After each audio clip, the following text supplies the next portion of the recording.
Hello guys, and welcome to the first video of the notes. So as I probably told you already, today we're working on our connection to the IPS budget and adulting portfolio project.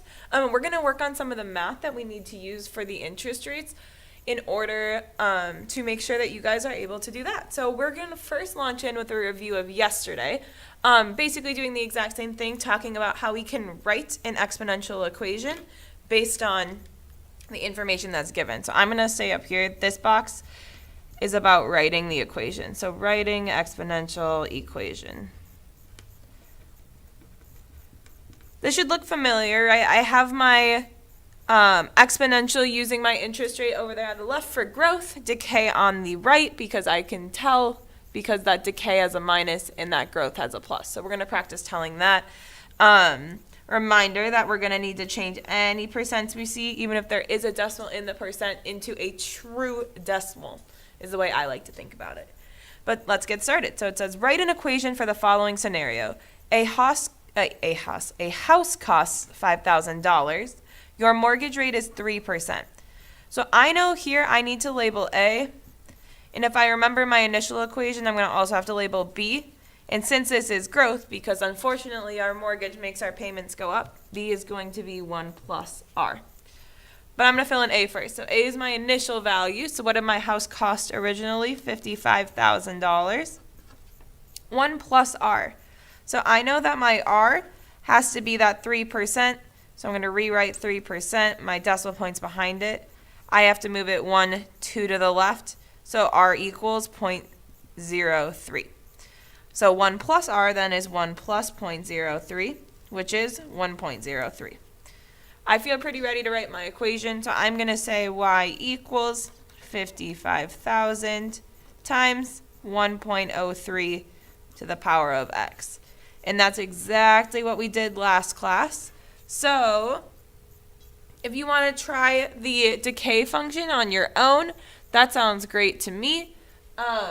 You can pause the video right here, try the decay factor, and then I will check in 1 second back in to make sure that you're doing it okay. Or you can watch me do it right now.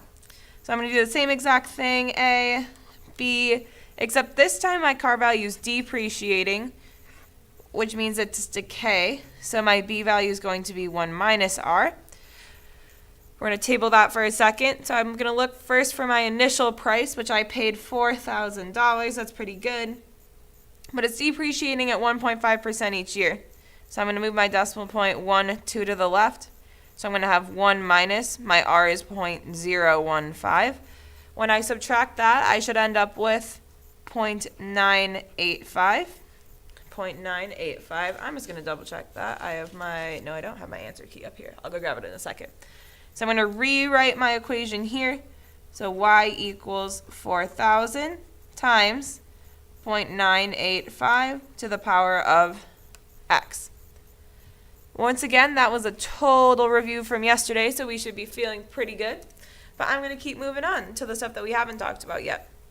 So we can also use interest rate equations to help us determine our exact payment if we set our X equal to the amount of time I'm paying.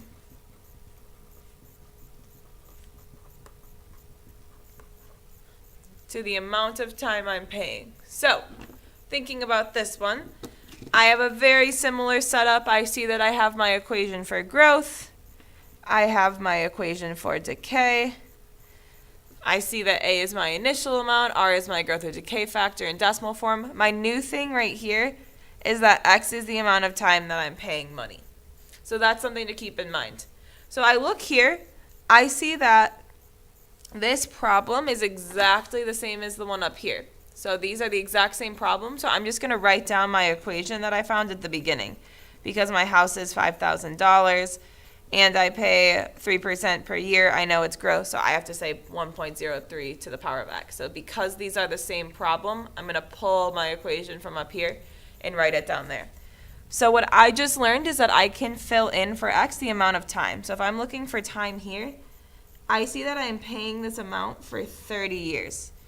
So I'm going to write this on the next line, 55,000 times 1.03 to the x, but instead of the x, I know that x needs to equal 30 because x is amount of time. So in my calculator, I'm going to do 55,000 times 1.03 to the 30. I'm going to grab a calculator really quick.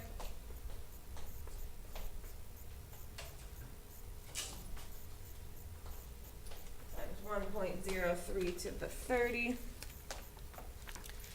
I'll type that in with you all. Let's see, I'm going to start here. So 55,000 times, I'm going to use parentheses because I think that's easier, 1.03. I'm going to use this little caret over to the side to the power of 30.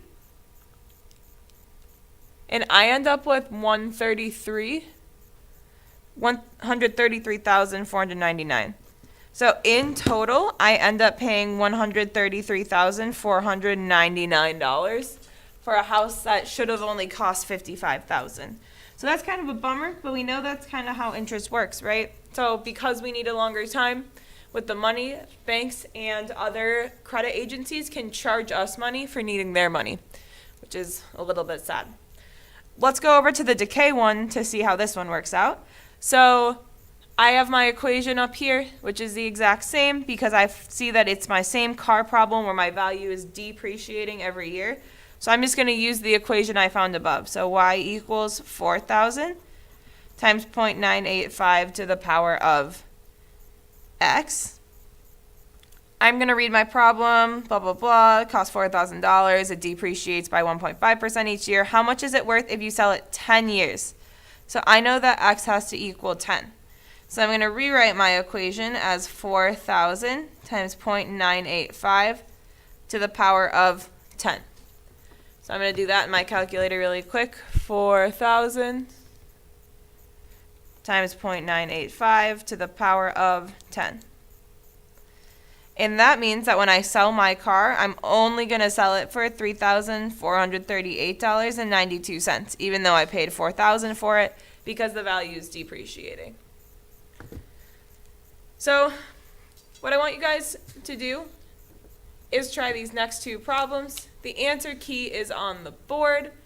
Let me know if you have any questions, or Ms. Rodriguez, and good luck, and hope this is helpful for your budget.